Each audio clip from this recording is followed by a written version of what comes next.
Welcome to Tochi Stories. Please don't forget to like, subscribe, and turn on post notification because it will mean the whole world to me.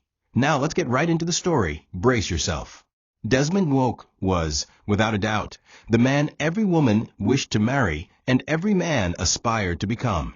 In church, he stood tall like a crowned deacon, with freshly pressed senator wares and a gleaming wristwatch that glimmered as he raised his hands during worship. His voice commanded attention, his smile charmed elders, and his generosity made pastors quote him in sermons. From building boreholes in rural communities to donating 10 million Nigerian nairas for widows' welfare, Desmond was seen as a gift to the city. Newspapers praised his charitable endeavors, television stations interviewed him after every donation, and even his alma mater once named a lecture hall after him. Behind the pulpit, he testified of God's goodness and often credited God's grace and discipline for his success. But there was one person who rarely smiled in his presence, one person who watched him live two lives, the woman who had walked with him before the suits, the speeches, and the spotlights, his wife, Oluchi. At home, Desmond was nothing like the man seen on television. He was distant, cold, and perpetually dissatisfied. If Oluchi placed stew on the table, he would ask why there was no fresh fish. If she wore a wrapper to serve him, he'd shake his head and mutter, "You look like someone's grandmother." He never raised his hand to her, but his words cut deeper than fists ever could.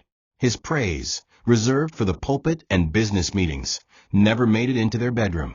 Every conversation was either a command or a complaint. There were no shared jokes, no warm embraces, no whispered prayers between husband and wife at night. Instead, Oluchi often sat alone in the kitchen, folding laundry or kneeling in prayer for a man whose heart had grown wings and flown far from home. And still, she stayed, not because she didn't see the cracks, but because she believed marriage was more than happiness. It was a vow, one she'd made with trembling hands and a hopeful heart. Desmond's staff adored him because they saw the polished exterior. His community worshipped him because they heard his donations, not his silence at home. And the church? They saw his hands raised, but never heard the words he used to bruise his wife's spirit behind closed doors. He would step out of his Lexus SUV every morning, wave to neighbors, and smile for the cameras as he commissioned a new housing estate, only to return home and frown at Oluchi for not folding his shirts properly. Her entire life was measured in service to a man who no longer saw her. But while the world praised his strength, it was Oluchi who bore the real weight. The weight of his reputation, the weight of his silence, the weight of being invisible in a man's shadow while the sun shone only where he wanted it. Desmond was, indeed, the man everyone envied, but only Oluchi knew the price she paid to maintain that illusion. Oluchi had always been a woman of simple pleasures. A clean home, a warm pot of soup, a well-ironed shirt for her husband, and a quiet moment before dawn to whisper her prayers. But the one thing she looked forward to every year was their wedding anniversary. It was the only day she allowed herself to believe that Desmond might remember who she was to him, that maybe he'd smile the way he once did or hold her hand without it being a performance for the cameras. This year, she had planned it quietly. No party, no show, just a dinner at home like the early days. She cleaned the house twice, set the table with their oldest ceramic plates, the ones they used in their first apartment, and lit candles she bought with hidden coins. She reheated the soup 3 times and changed into a dress Desmond had once said made her look like a sunflower. But as the hours ticked by, her hopes slowly began to dissolve into dread. Desmond arrived home by 9:43 p.m. in a cloud of perfume that wasn't hers and laughter that didn't include her. He didn't even glance at the table. He walked past her into the bedroom, pulled off his shirt, and tossed it on the floor without a word. When she followed him, hesitant and heart aching, she softly asked, "Did you forget today is our anniversary?" He turned, clearly irritated, and scoffed. "You, and this your local sentimentality. Anniversary for what? For this dead marriage? Don't you get tired of pretending everything's fine?" The words struck her like a slap, but she swallowed her response. Instead, she picked up the shirt he dropped and folded it neatly on the chair. "I just thought we could remember where we started," she murmured. "Exactly the problem," he replied, picking up his phone. You're stuck in the past. I've moved forward. If you want to live in yesterday, go ahead. But don't expect me to keep dragging dead weight. That night, Oluchi lay beside a man who had stopped being her husband long before he said it out loud. He faced the wall, snoring lightly while she cried silently into her pillow. She realized something cruel that night. She was not just unloved. She was invisible. She had become a background fixture in her own home. And worst of all, she still made excuses for him. She still prayed, still served, still hoped, even though his words had killed something sacred, something holy between them. Her eyes were swollen by dawn, but she still woke early to make his breakfast, just as she had for 9 years. Because that's what love taught her, consistency, even when it hurts. But she didn't know then that her consistency would one day become the very thing that broke him, the mirror that would one day reflect what he lost. For now, she was just the wife who couldn't shine, trapped beneath the shadow of a man who once promised to love her forever. Tiniola was everything Oluchi was not, at least in Desmond's twisted perception of worth. She was bold, stylish, and carried herself like a woman made for flashbulbs and headlines. Her Instagram was a catalog of luxury: rooftop dinners, spa selfies, wine-tasting cruises, and travel snaps with captions like "soft life only." She had mastered the art of performance, and Desmond was her stage. In public, she clung to his arm like a prize, whispering compliments into his ear while subtly steering conversations. She praised his intelligence during meetings, flirted with investors, and told Desmond he was too fine for one woman. With every stroke to his ego, she cemented her place in his world. She didn't love him. She admired his money, his connections, and the empire she hoped to co-own one day. And Desmond? He was blind, willingly blind to the truth. To him, Tenny wasn't just a mistress. She was an upgrade. At the city's most prestigious real estate gala, Desmond arrived in a tailored navy tuxedo, Tenny on his arm in a shimmering gown. Cameras flashed. Journalists gasped. Social media buzzed. He introduced her as his business strategist, a woman who understood his brand. She laughed gracefully and kissed his cheek, perfectly aware of her moment. That night, the spotlight adored her. Desmond basked in the applause, enjoying the attention he believed he deserved. Meanwhile, Oluchi watched it all on TV, alone in the kitchen with her apron still tied. The dinner she had cooked remained untouched on the table. The phone calls never came. The acknowledgments never came. Only silence, and the blinding realization that Desmond had taken her years of sacrifice and handed them to another woman who never lifted a finger for his success. The next morning, as Desmond sipped orange juice and scrolled through congratulatory comments online, Oluchi sat across from him and asked calmly, "How long has she been in the picture?" He looked up unfazed and replied, "What picture? Don't turn into those jealous wives. Tenny understands me. You don't. And this marriage? It's been over for a long time. You're just too stuck to notice." She nodded slowly, her heart collapsing in pieces, but her face calm like still water. He stood, picked up his phone, and walked out. For the first time in a long while, Oluchi didn't follow him. She didn't cry. She just sat there, quietly whispering to herself, "God, help me survive what this man will not even apologize for." She didn't know it yet, but the storm was coming. And that storm would not destroy her, it would redefine her. The moment was deliberate, planned for spectacle, not discussion. Desmond didn't inform Oluchi privately. He didn't sit her down to explain the unraveling of their 9-year marriage. Instead, he made the announcement on a bright Sunday morning right after service, in front of friends, church leaders, and curious onlookers. While Oluchi lingered at the back of the church auditorium, Desmond stood beside the pastor, gripping the microphone with theatrical sorrow and false humility. "Marriage," he began, "is a sacred union, but sometimes even sacred things break when one partner refuses to grow." He didn't mention her name, but every head turned to Oluchi. She stood frozen. Her heart thundered. The man she once held when he couldn't afford bus fare was now discarding her like a broken chair in front of the congregation that once blessed their union. The pastor looked uncomfortable. The elders nodded quietly.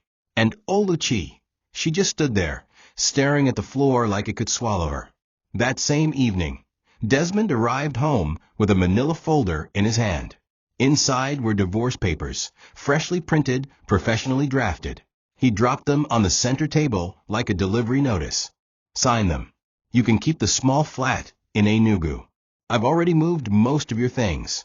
She didn't ask why. She didn't argue. She simply picked up the papers, held them like fragile glass, and walked into the bedroom. Later that night, she looked at their wedding photo. The one where she wore a 2,000 Nigerian nairas borrowed gown, and Desmond couldn't afford a haircut. In that photo, they looked like two people who believed they could take on the world. Oluchi traced the image of his smile with her finger, then folded the picture in two and placed it in the bottom drawer. She wasn't angry. Not yet. She was still trying to understand how a man she sacrificed everything for could now call her dead weight in front of strangers. The next few days were suffocating. Tenny moved into Desmond's second apartment. Her pictures flooded his phone and social media feeds. Meet the new face of DN Realty, one caption read, as Desmond stood beside her holding champagne. Oluchi received a message from a mutual friend who asked, "Are you okay?" She didn't reply. She couldn't. How do you explain that your husband, the one you fasted and prayed for, is now a stranger dancing with another woman on the same foundation you helped him build? Her phone rang, and it was her sister from the village, angry and heartbroken. "Leave that man. Don't let him disgrace you like this." But Oluchi only said, "Let God handle it." Because deep down, she knew if she used her voice to fight, she would scream until her soul bled. But if she stayed silent and steady, Desmond would soon hear the scream of his own choices echo in a house filled with emptiness.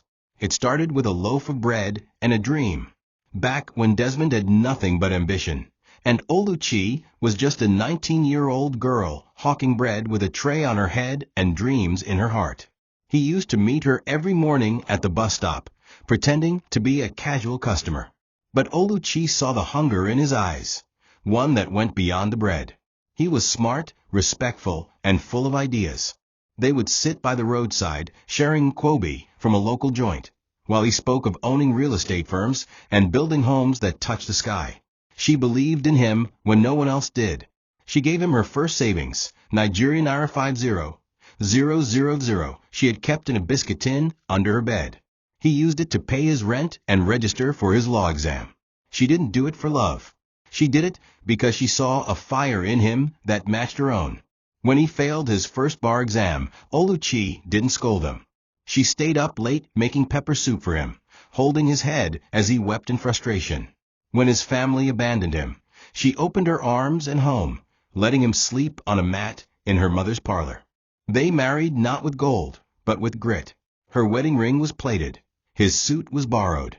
Yet, in those humble beginnings, there was love, real, raw, and unshakable. She would return from the market, tired and sunburnt, only to wash his clothes and iron his shirts, so he'd look sharp during job interviews. When he got his first job as a field agent for a property company, she danced barefoot in their compound, holding him tight, whispering, "This is only the beginning." And it was. Desmond rose fast. Clients loved him. Money started flowing. Oluchi rejoiced. She prayed harder, worked longer, and never asked for anything but respect and time. But as Desmond climbed, he began to forget the weight of each step she carried for him. The mansion they now lived in, she helped lay its first block, literally, by accompanying him to sites, helping him cook for workers, and negotiating prices with contractors. She was not just a wife. She was the co-builder of his empire. Yet now, he acted like she was merely furniture in his success story. As Oluchi sat alone beside a dying fire in the backyard, memories flooded her. The burnt yam they shared during blackout days, the night he cried in her arms after losing a deal, the first small cake they ate on their first anniversary. All of it meant something to her. But to Desmond, those days were a past he wanted buried. Her presence reminded him of where he came from, and in his pride, he chose to erase her so he could rewrite his image with someone shinier. But God remembers, and the earth never forgets blood mixed with sweat. The invitations were digital, Flashy gold text on black with swirls of rose petals. A night of new beginnings, celebrating life, love, and success. It was Desmond's pre-divorce celebration party, though he didn't name it as such. But everyone knew. It was his way of signaling to society that he had moved on, that the old was gone and the new had arrived. Tenny wore a fitted red dress that hugged her curves and drew stares. Desmond matched her in a crimson blazer, hand wrapped around her waist like she was his crown jewel. The music played loud, the drinks flowed, and guests posted stories with hashtags like #PowerCouple, #NextChapter. Back home, Oluchi sat on the cold kitchen floor, staring at her phone as the images streamed live. She wasn't crying anymore. Her tears had dried into something deeper, a silence so loud, it echoed in her bones. The next morning was Sunday. Oluchi attended church, dressed in a simple navy wrapper and white scarf. She sat in the last row, invisible but present. When the pastor spoke about endurance and grace, her eyes welled up, not with pain, but clarity. After service, as she stood up to leave, one of the church deacons, an older man who had once blessed her union, walked up to her with a wrinkled frown. "My daughter," he began, "fight for your marriage. A good wife does not give up." She smiled faintly and replied, "I am not giving up. I am letting go of what no longer honors God." He stood stunned, not expecting that response. But Oluchi was no longer trying to make people comfortable with her pain. She was learning to stop explaining the suffering others chose not to see. If silence could be a scream, hers was now deafening. That evening, as Desmond returned from the party, he passed Oluchi in the hallway without a word. She didn't greet him either. Something between them had died, and it wasn't the marriage certificate. It was the final thread of hope she once held in trembling fingers. That night, she wrote a letter, not to Desmond, but to herself. In it, she poured out every hurt, every sacrifice, every wound. Then she folded it, placed it in her Bible, and whispered, "I did my part." When she turned off the light, she didn't cry. She slept in peace, not because everything was fixed, but because she finally accepted that sometimes the most holy thing a woman can do is walk away quietly while still loving deeply. But little did she know, the storm was near, and the same man who mocked her silence would soon be begging for the sound of her footsteps beside his bed. It was supposed to be another night of celebration for Desmond and Tenny, another opportunity to flaunt their picture-perfect fantasy before a crowd of elites who applauded nothing but glamour and money. The party was at a luxurious rooftop lounge in Lekki, and Desmond, dressed in a cream designer tuxedo, was already drunk on flattery and expensive wine. Tenny clung to his arm, laughing at jokes she barely listened to, whispering into his ear while discreetly checking her phone for alerts from the secret bank account she had recently opened. Desmond didn't care. He felt invincible. He had made it. He had love, money, respect, or so he thought. As they stepped into his black Range Rover, he tossed his jacket into the back seat and slammed the accelerator. "Let's go somewhere more private," Tenny said seductively, her lips brushing his ear. He laughed and agreed, not knowing that the next few minutes would unravel everything. They never made it to their destination. Somewhere near the Admiralty Way flyover, Desmond, under the influence and driving recklessly, lost control.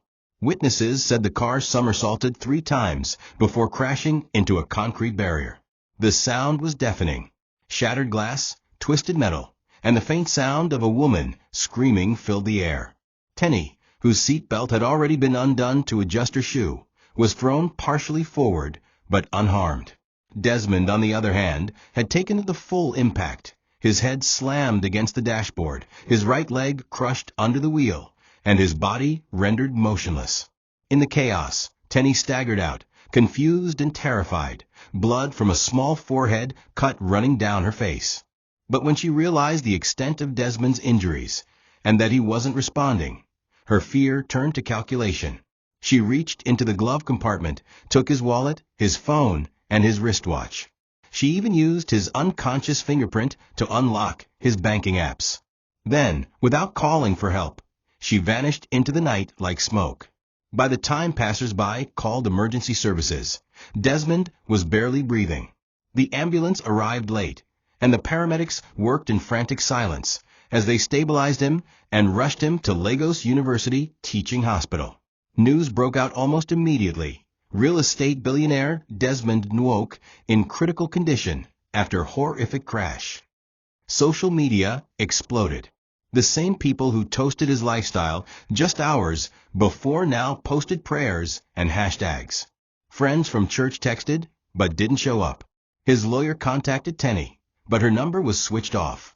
At the hospital, nurses whispered among themselves, wondering where the wife was, or if the woman from the party would return. But neither came. Desmond lay unconscious, tubes down his throat, machines keeping him alive. His once proud body reduced to a still, broken shell. In that quiet, cold ICU, where monitors beeped and fluorescent lights flickered, Desmond's empire of pride began to fall, brick by brick, while the one woman he betrayed was about to walk through the hospital doors with nothing but a handbag, a Bible, and the heart he once crushed. When Oluchi heard about the accident, she was sitting in front of her mirror, removing the last of her braids and preparing her mind to finally leave his house after signing the divorce papers. A neighbor had called her, her voice frantic. "Turn on the TV. Desmond had an accident. They say it's critical." For a moment, Oluchi sat frozen, her fingers still gripping a strand of undone braid. A strange feeling swept through her, one she couldn't name. Not relief, not revenge, not even pity.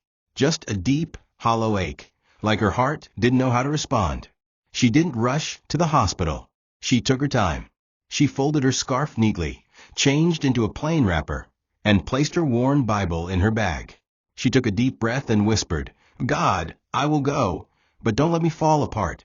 When she arrived at the hospital, it was as if the air shifted. Nurses looked up from their stations. A few recognized her as Desmond's wife from their wedding photo on his office wall. One leaned over the counter and said, "Madam, they said your husband may not make it through the night." Oluchi nodded slowly. "Can I see him?" The nurse hesitated. The doctors were expecting someone else. Oluchi replied without flinching, "He has no one else. I'm still his wife for now." Inside the ICU, her eyes landed on the motionless figure on the bed. It didn't look like Desmond. His head was bandaged. His lips were pale. One arm was in a cast, his right leg elevated. Tubes ran from his nose and chest to machines she didn't understand. Her heart broke, not because of the pain he was in, but because this was the same man who once stood with her at the altar and promised to love her in sickness and in health. Now, she was keeping that vow alone. She didn't cry. She pulled a chair beside the bed, opened her Bible, and began to whisper prayers. Every hour, she would rise to wipe the sweat from his forehead. She cleaned his mouth. She paid for extra lab tests using her savings. She refused to leave the ward even when nurses suggested she rest. For 4 days, she barely slept, just dozed off in the plastic chair beside him. Doctors came and went, but she stayed. Nobody from his office came. None of his wealthy friends showed up. Not even a call from Tenny. The woman he gave everything to gave him nothing in return. And yet here Oluchi was, still present, still praying, still feeding him spoon by spoon when he showed tiny signs of waking. She didn't do it for gratitude. She didn't do it for reconciliation. She did it because, in her heart, she had once loved him beyond words. And when love is true, it shows up, not in celebrations, but in ICU rooms where pride no longer has a voice. Desmond's eyes fluttered open for the first time on the morning of the 5th day. The room was dim, the blinds drawn halfway, the air thick with antiseptic and quiet beeping sounds. At first, he was disoriented, floating between memory and pain. His throat was dry. His body felt foreign, heavy, broken.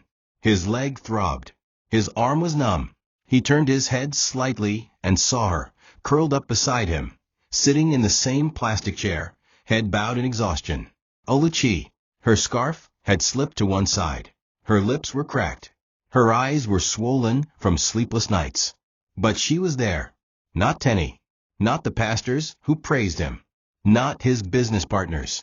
Only Oluchi. For a brief moment, Desmond thought he was dreaming, that his mind was playing tricks. But when she stirred and looked at him, the pain in her eyes made everything real. Tears welled up in his own eyes, but he couldn't speak. Not yet. A single tear slid down his cheek. She noticed. She stood up quickly, bent over him, and whispered, "You're awake." Her voice cracked like dry earth under rain. She pressed the emergency button and gently held his hand. He tried to say something, but no words came out. Just a gasp and more tears. She reached for a damp cloth and wiped his face. Then, for the first time in years, she placed her palm on his chest and whispered, "It's okay. You're here now." The nurses rushed in, adjusting his 4 lines, checking his vitals, monitoring the machines. One of them smiled at Oluchi and said, "You're the reason he's still here. You didn't leave his side." Oluchi didn't answer. She just watched Desmond as he tried to hold her hand, but lacked the strength. As Desmond's consciousness returned in fragments, so did the memories. The party, the car, Tenny's laughter, the crash, and her absence. He recalled reaching for help as the world blurred in red and smoke, but Tenny had vanished. He remembered her grabbing his phone, his wallet, the horror in her eyes not from love, but from losing control. And now she was gone. It dawned on him slowly, painfully. The woman he chose over Oluchi had abandoned him the moment his strength was gone.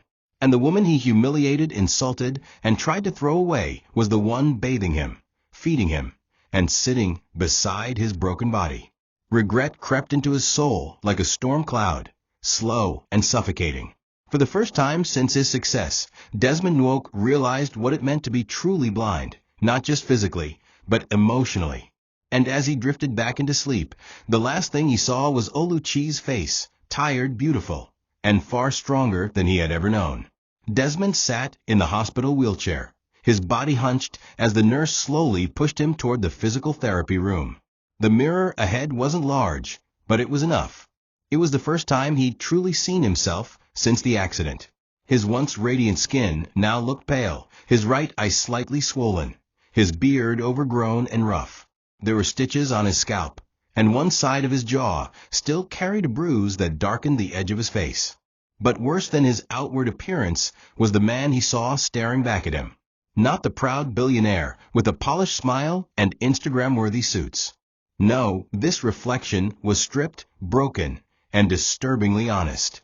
As the nurse wheeled him closer, he raised a trembling hand and asked her to pause. "I want a moment," he murmured. Alone with the mirror, Desmond stared long and hard at the hollow version of himself and finally saw what Oluchi had seen for years, a man who had lost everything while pretending he had it all. It wasn't just the injuries. It was the emptiness in his own eyes. How had he become this man? He remembered Oluchi's voice praying at night, how she would cover him with a wrapper when he dozed off in the sitting room, how she never missed a single church service even when he mocked her for it. He remembered walking past her with his phone in hand, laughing at messages from Tenny, while Oluchi sat at the dining table with untouched food and a Bible in her lap. He remembered the time she had tried to hug him in the kitchen, and he pulled away like her touch burned him. All those times she reached for him, and he refused to be caught. The memory of their early years came flooding in. When Oluchi would massage his tired legs after work, when she skipped meals so he could eat more, when she sold her only set of gold earrings to help him meet his first real estate deposit. Now, this same woman was feeding him through a straw, cleaning his wounds, and praying by his bedside every morning. And she did it quietly, without complaint, without pity in her eyes. That afternoon, Oluchi came in with a basin of warm water and a towel. He watched her in silence as she dipped the towel and gently wiped his face, avoiding the stitched parts. He wanted to speak, to say thank you, to tell her how much it broke him to need her now, but the words clung stubbornly to his throat. She didn't say much either, just murmured, "Tilt your head, Desmond," and continued her task. There was no resentment in her voice, just calm strength. It humbled him in a way his millions never could. As she finished, she looked him in the eyes for a moment longer than usual. And in that moment, Desmond knew, no wealth, no status, No praise from the world could undo what he had broken. She had been his foundation, and now he was standing only because she hadn't yet chosen to let him fall completely. He reached for the mirror again as she walked away, because that was no longer the man the world envied. It was a man who had finally begun to see. It took Desmond 3 full days to build up the strength and the courage to speak the words he had never said to Oluchi before. Not even in their early years. Not when she carried him through failures. Not when she cried alone after he missed her birthday for the 3rd year in a row.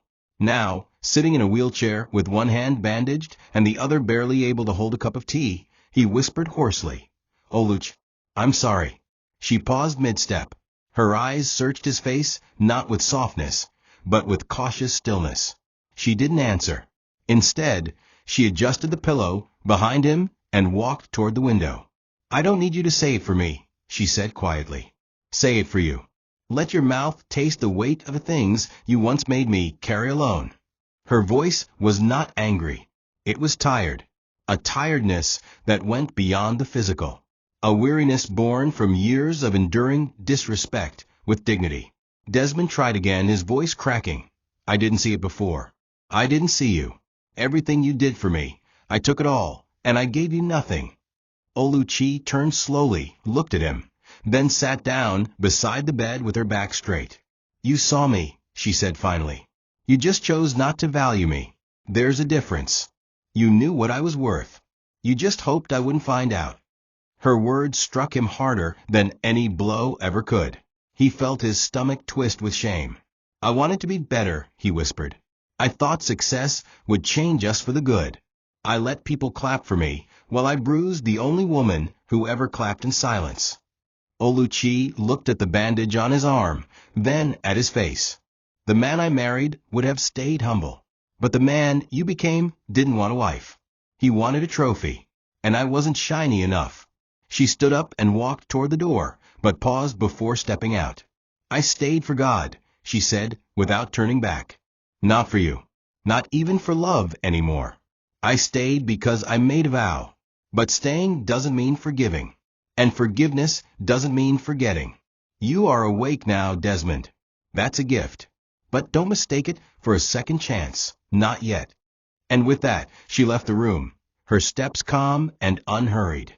Desmond sat still, feeling the air grow heavier with her absence.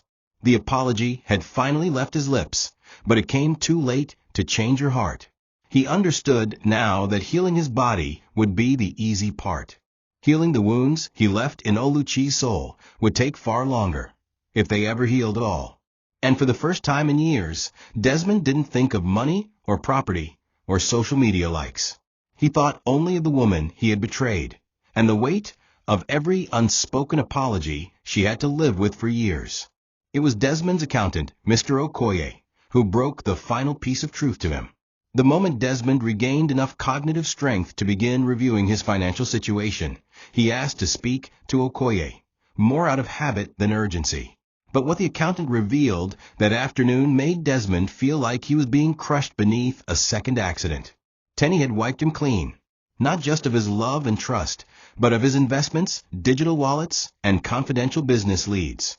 She had accessed his online banking using his fingerprint when he was unconscious in the car. She had transferred tens of millions to multiple shell accounts and crypto wallets. She had withdrawn cash using emergency authorizations and then submitted a fake email to block his recovery requests.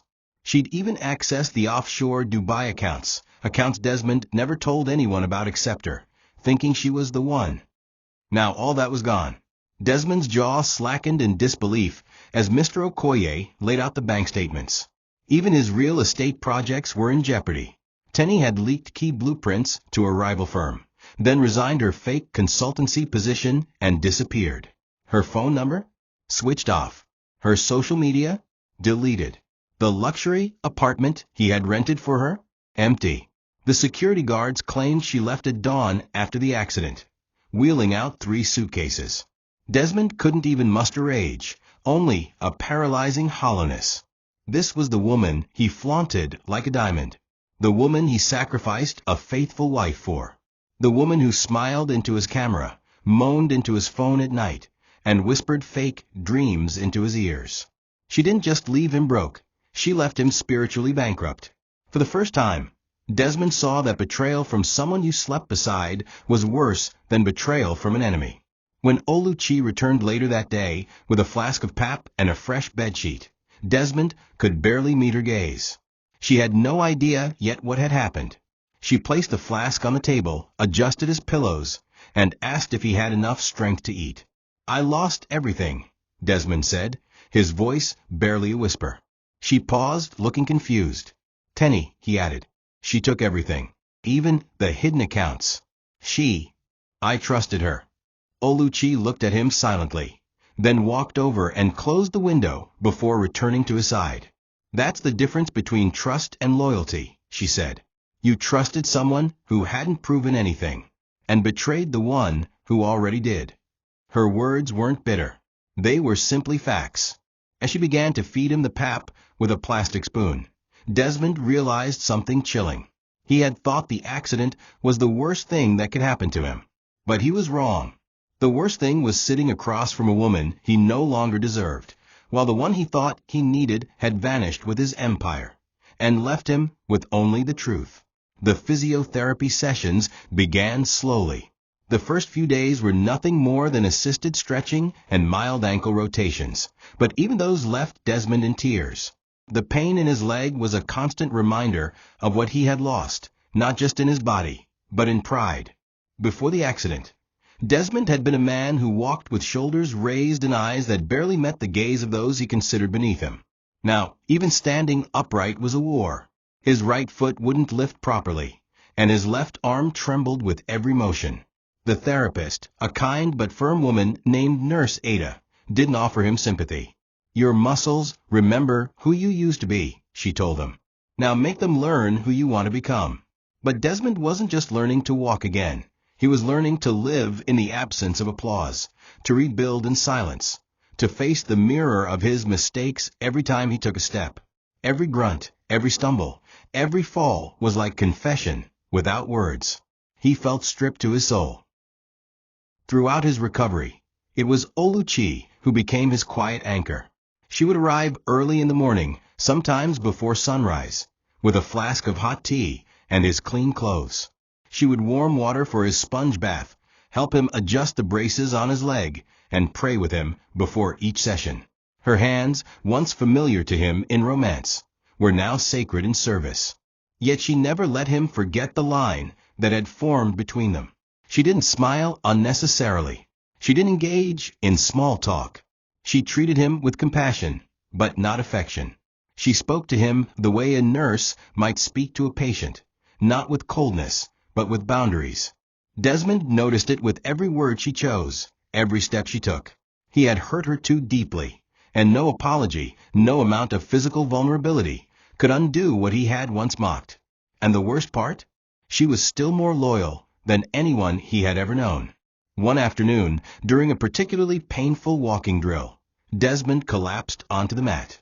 Nurse Ada rushed to his side, but it was Oluchi who knelt first, cradling his shoulders as he cried into his own chest. "I can't do it," he choked. "I don't even know who I am anymore." Oluchi didn't speak. She just placed her hand on his shoulder and said softly, "Then this is your chance to become someone new." It wasn't just encouragement, it was a challenge. Desmond looked up at her, and for the first time, truly saw the strength in her, the kind of strength that doesn't come from lifting weights, but from carrying years of pain with dignity. That day, Desmond didn't just take another step physically. He began a deeper journey, the one where he would have to walk through the ruins of everything he had destroyed, not with pride, but with repentance. And whether or not Oluchi would walk with him again remained the question that hung in the quiet spaces between them. Word of Desmond's accident had spread, but as weeks passed, the buzz began to fade. What didn't fade, however, was the curiosity about the woman who had never left his side. The same people who had clapped for his relationship with Tenny now whispered differently. Nurses spoke in hushed admiration. "That's his real wife," one said. "She's been here since day one. Never left once." The same church members who once avoided Oluchi because she wasn't polished Enough now sent her text messages and little food baskets. A few came to visit Desmond, and each one was stunned to see her seated by his bed, feeding him soup or reading scripture beside him. The pastor himself paid a visit one afternoon, bringing a fruit basket and a few prayer books. When he saw Oluchi, he bowed his head in quiet shame. "My daughter," he said, "you are a true example of Christ's heart." But Oluchi didn't beam with pride or accept praise. She simply said, "I did not stay because I am strong. I stayed because God asked me to forgive, even if I can't forget." The visit left an impact on Desmond. He watched as the same pastor who had once told him to lead his home with authority now asked Oluchi for counsel. He saw church women who once ignored her now offering to pray with her. For years, she had been invisible, mocked behind closed doors, dismissed in public, tolerated by those who only valued appearance. Now her worth was undeniable, and not because she had fought for it, but because she had simply remained true. Desmond listened quietly as the pastor turned to him and said, "You are a blessed man, Desmond, not because of your wealth, but because you still have a woman like this beside you. Don't take it for granted again." The words stabbed like thorns, not because they were harsh, but because they echoed what he now saw every day in her eyes: disappointment held together by grace. After the pastor left, Desmond sat in silence, his mind full of the memories he had tried so hard to forget. The times he asked Oluchi to stay home from public functions. The moments he mocked her English. The Sunday he refused to walk into church with her because her scarf wasn't stylish enough. Now that same woman was the only one who had seen him bathed, bruised, and broken, and still stayed. Her glow didn't come from makeup or dresses or public adoration. It came from the fire she had walked through and survived. She didn't need a spotlight anymore. The world had already begun to see what Desmond now understood all too well. She had been the light all along. And the truth that haunted him most? He had almost thrown her away for a woman who disappeared at the first sign of darkness. It started with a blog post, one of those popular gossip platforms that thrived on tragedy and redemption. The Billionaire's Fall: How a Forgotten Wife Became His Salvation. The post included photos of Desmond at the hospital, aided by crutches, with Oluchi by his side, her hand gently supporting his back. It told of how Tenny had vanished, and how Oluchi, despite the pending divorce, stayed through the surgeries, the therapy, the breakdowns. The comments section exploded. "She's a real one. Desmond doesn't deserve her. This woman needs to write a book." The same people who once praised Tenny's beauty and called Oluchi outdated were now preaching loyalty and faithfulness. Oluchi didn't read the comments. She didn't care. But Desmond saw them. And every word was a mirror reflecting what he had lost, not just in material wealth, but in public credibility. The applause had changed hands, and this time, the hands were those of a woman who had never clapped for herself. Business partners who once rushed to take selfies with Desmond now called to check on Oluchi. One client sent flowers with a note that read, "Please thank your wife for her courage. She's the reason I renewed our contract." Church elders, once silent, now hosted marriage restoration seminars using their story, at least a version that made Desmond look like a redeemed man. But Oluchi didn't attend those events. She declined interviews. She stayed away from the spotlight. She had no desire to become anyone's example. What she wanted was peace, healing, and clarity. Desmond noticed this and respected it. For the first time, he didn't beg her to join him in public appearances. He didn't ask her to post photos. He simply watched, silently grateful, as she moved through the hospital halls with quiet grace. But even in her silence, her presence spoke volumes. One afternoon, Desmond overheard two women at the hospital gate talking. "That's the wife? She's even more beautiful than that Tenny girl," one said. "She's what they call a real woman. Humble, loyal, and powerful," the other replied. Desmond smiled weakly, but it didn't bring him comfort. Instead, it brought shame. Because now the world saw the worth he had once ridiculed. The same simplicity he once called local was now praised as elegant. The same scarf he mocked was now a crown in the eyes of strangers. And yet, despite the praise, Oluchi remained distant, not cold, but cautious. Her forgiveness was not a doorway. It was a wall that Desmond now had to climb brick by brick, not with words, but with changed actions. He knew now that public applause could never replace private respect. And as the world changed its tune, he prayed desperately that one day Oluchi might sing along with his heart again. It was on a quiet Thursday evening when Desmond stumbled across the letter, tucked carefully between the pages of Oluchi's Bible, which he had forgotten on the hospital chair while rushing to the pharmacy. The worn leather cover had fallen open, and out slid the folded sheet, its edges softened from handling. Something made Desmond pick it up, curiosity perhaps, or guilt tugging at his chest. The first line froze him. If you're reading this, then you've already decided that I was never enough. His fingers trembled. He hadn't expected to find her voice on paper. This was a letter written not in anger, but in exhaustion. It was a confession of every ache she had swallowed in silence, how she felt invisible in her own marriage, how she prayed daily for strength to keep loving a man who no longer saw her, and how she often begged God to remind her that her value was not tied to Desmond's approval. As Desmond read further, the words began to blur. She had written about their first apartment, about how proud she was when he landed his first contract, and how she used to save parts of her lunch so he could eat more when he came home. She recalled nights he didn't come home and the times she heard strange female voices whispering on his phone late at night. Yet in all of it, she had kept loving him, not because he deserved it, but because she believed that God could still restore what was broken. But the line that shattered Desmond's soul came near the end.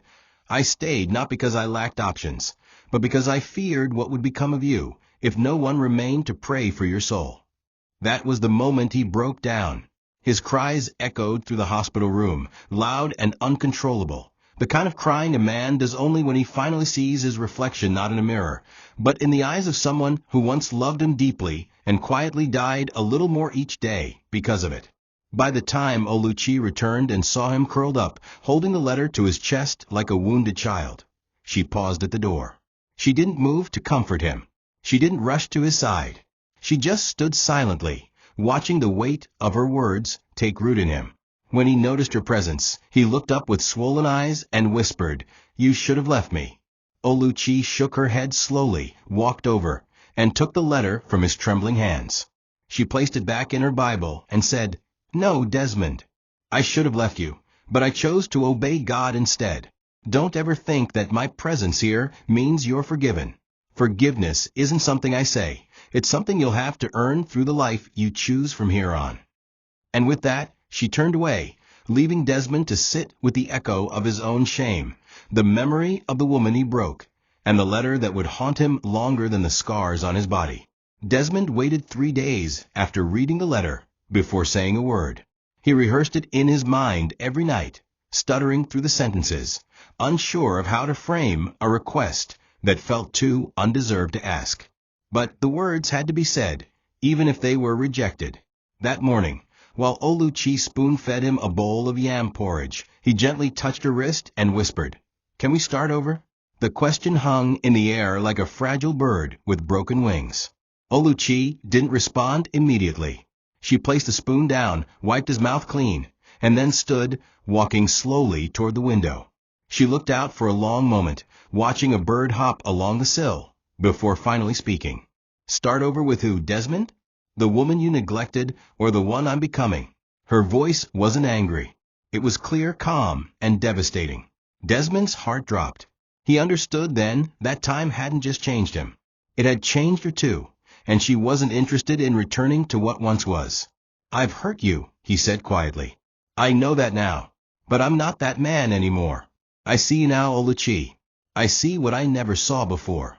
She turned to face him, arms folded, eyes unreadable. "You see me now because you have no choice.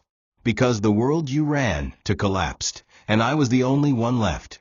Is that love or desperation?" Desmond lowered his head.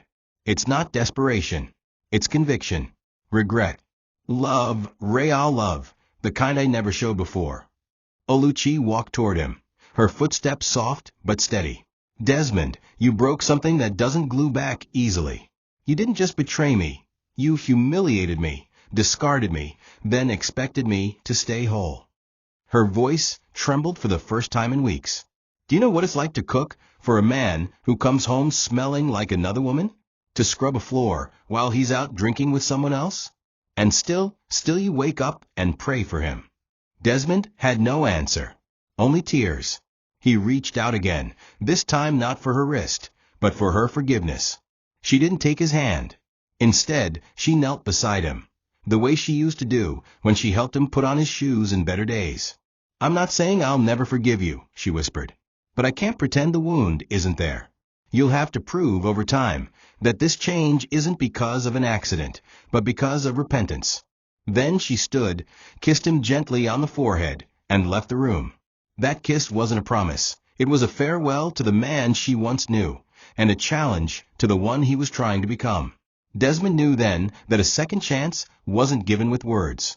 It was earned with consistency, sacrifice, and the painful humility of knowing that love, once lost, does not return to the same doorstep it left from. The day Desmond took his first unaided steps out of the hospital bed was not one of celebration. There were no claps, no dramatic cheers, no cameras. Just silence, sweat, and shaky determination. He had asked Nurse Ada to remove the walker. If I'm going to fall, he told her, let me fall standing. Oluchi wasn't there that morning. She had gone home to rest, a decision she now made regularly. Desmond no longer had the privilege of her constant presence. Her visits were structured, her care practical. No more lingering in the room for hours. No more soft songs beside his bed. She was teaching him something he should have learned long ago. How to stand without leaning on what you take for granted. As his legs wobbled, he gritted his teeth, eyes burning.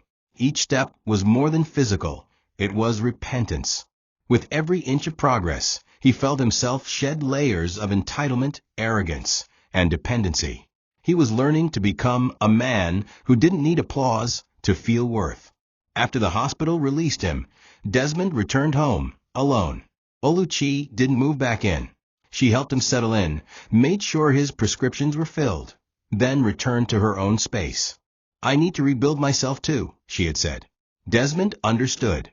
He didn't argue. Instead, he hired a home nurse, cooked his own meals in painful silence, and cleaned with trembling arms. The mansion that once echoed with pride was now quiet, filled with the ghosts of his choices.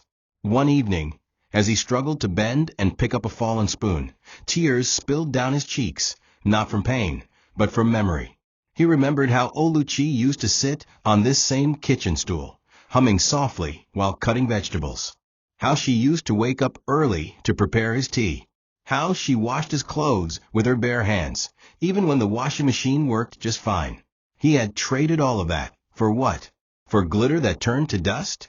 Now Desmond filled his time with counseling sessions, both physical and emotional. He began attending therapy, something he once mocked, and journaled his progress. At church, he no longer sat in the front row. He took a back seat. No one clapped when he walked in. Some still whispered. But he didn't come for the praise anymore. He came because he needed something real, something deeper than status or image. And though he longed to have Oluchi beside him, he didn't ask. He knew now that love wasn't owed, it was earned. He had to build his soul from the ground up, without leaning on her strength this time. And as he stood alone during worship one Sunday, arms lifted, tears streaming down his face, he whispered a prayer he had never said before. Lord, don't restore me to who I was, make me someone worthy of the love I once destroyed. The divorce papers arrived on a Thursday afternoon. Not by email, not through drama. Just a quiet knock on Desmond's gate, and a courier standing with a brown envelope marked with bold black ink. Final decree, dissolution of marriage. He stared at it for a long time before opening it. His hands didn't shake this time, not from anger or regret, but acceptance. The words inside were simple, clinical even. Legal jargon and cold spaces where names once shared a bed. It didn't say Oluchi, the woman who sold her jewelry for your dreams. It didn't say the woman who wiped your mouth after surgery and fed you pap with a trembling hand. It just said petitioner and respondent. But Desmond knew what it meant. This was not just the end of a marriage. It was a full stop to every opportunity. He had to be better when it actually mattered. Now, all he had left was a memory too painful to live with and too valuable to forget. He didn't call Oluchi. He didn't rush to beg. He simply signed it. Not out of agreement, but out of respect. He had made her beg for crumbs of dignity once. He wouldn't do it again. Instead, he dressed quietly in a plain white shirt, took a cab to the court registry, and waited. When Oluchi arrived, she was dressed in a fitted navy gown, modest, elegant, confident. She didn't walk in like a victim. She walked like a woman who had rebuilt herself. They didn't speak much. Just a soft exchange of greetings and two pairs of eyes that had known too much of each other to pretend. The registrar called them in. They sat across a wooden desk. Oluchi signed without flinching. Desmond signed after her. The pen was light in his hand, but the weight in his chest was unbearable. After the registrar stamped it, he nodded and said, "It's done."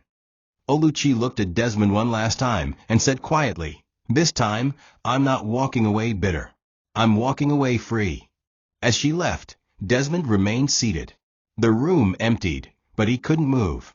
The walls felt like they were closing in, not with rage, but with finality. He thought about how many people fight to keep a marriage alive for public image, how many wear wedding rings like handcuffs, and how he, when given a good woman, turned her love into labor. But now, that labor had ended. She had rested her burden, and he was left with the ruins of what once could have been an empire of love. When he finally stepped outside, the sun was bright, mocking him. Life continued. Cars passed. Children laughed. But Desmond stood there, holding the stamped divorce decree, and for the first time realized that some losses come not from death, but from the slow, deliberate starvation of someone who once watered you daily, and whom you forgot to water in return. 6 months later, Desmond sat on a small wooden bench under the almond tree behind his father's old compound, far from the spotlight, far from the city's noise. He was no longer a billionaire. He had sold most of his assets to settle lawsuits, recover stolen accounts, and repay debts. The rest he gave away. He lived simply now, in a modest 2-bedroom bungalow, walking with a slight limp and a soul that no longer chased approval. He had begun volunteering at a foundation that helped rehabilitate accident survivors and emotionally broken men. He taught them how to write apologies, how to acknowledge wounds they caused, and how to find God when pride had built a wall around their hearts. He didn't preach. He simply told stories. And one story in particular never left his lips, the one about a man who had everything, lost everything, and met God in the quiet devotion of a woman who should have walked away, but didn't. He was invited one day to a small men's gathering at a local church. They asked him to share a testimony of survival. When he stood at the front, there was no podium, no notes, just a man with visible scars and quiet eyes. "The worst thing that happened to me," he began, "wasn't the accident that broke my leg or the woman who stole my fortune. It was the blindness that came with success. I saw the world clearly, but not the woman God gave me." He paused, swallowed, and continued. "Her name was Oluchi. She taught me what Christ looks like, not in sermons, but in sacrifice. I mocked her. I betrayed her. And still, she showed up when I couldn't even feed myself." He looked down, his voice trembling. "The world said I was a good man because I gave millions to orphanages. But the truth is, I couldn't even give my wife kindness." The room fell silent, not out of pity, but out of reverence, for the kind of honesty most men never speak aloud. After the gathering, a young man approached him. "Sir, do you think she'll ever come back?" Desmond smiled gently, but his eyes dimmed. "That's not the right question," he said. "The question is, did you change because you lost her or because you finally saw her?" The boy didn't answer, and Desmond didn't expect him to. That night, he walked home slowly, each step echoing the journey of a man who had died in the wreckage of pride and been reborn in the ashes of humility. As he entered his house, he passed by a small photo of Oluchi, framed on his desk. He didn't cry this time. He simply whispered, "Thank you for showing me how to see." Because in the end, the accident didn't just break his body, it gave him eyes. And though he would spend the rest of his life without her, he would never again live without vision. Thank you for watching this video. What did you learn from this story? Drop it in the comments. Please make sure you like, comment, and subscribe to my YouTube channel Tochi Stories for more.